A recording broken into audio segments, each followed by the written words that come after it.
too much or too hard, my stomach swells. The sharp angles of ribs and clavicles soften.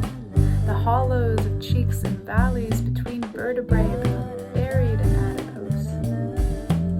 Somewhere there's a world where every love begins in the kitchen. Begins with the steady percussion of knife on cutting board and the way a hot pan sings when it sizzles, and the wind section is just a kettle showing off it can whistle. Which is to say, my love begins with symphony. Begins with wooden-handled instruments and open mouths and a chorus of here, try this.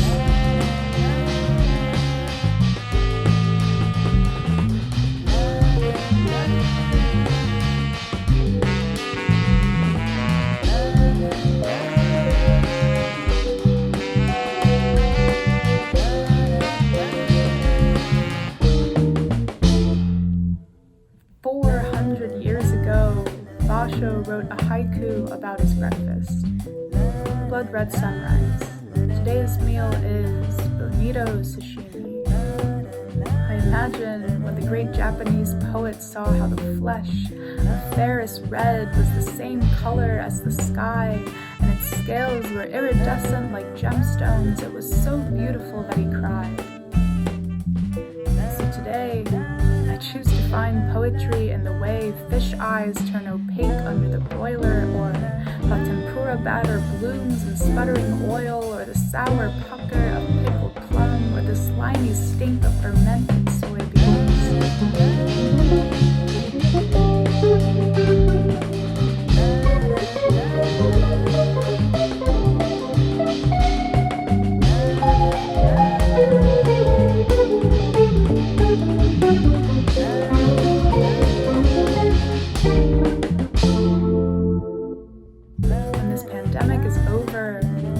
After the locusts and flies and frogs and water turning into blood, I want to feed you and everyone that I love in the same place.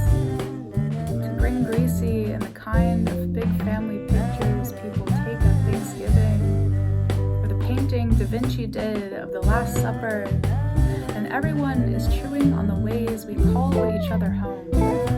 Our newly round bellies turning yellow-orange in the sunset, like Mars or Saturn, or the halo of a saint that brings us closer to heaven, but I will not call it the Eucharist.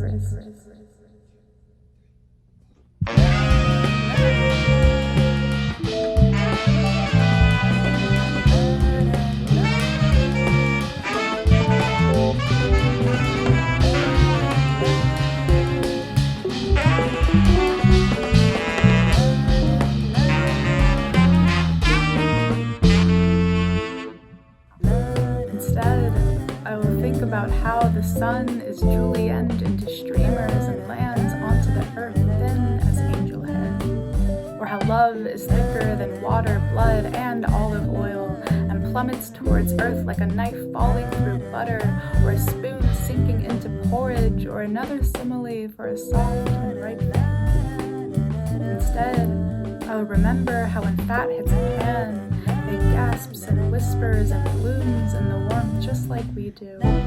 How it glistens newborn in the morning light, the unadulterated salvation of it all.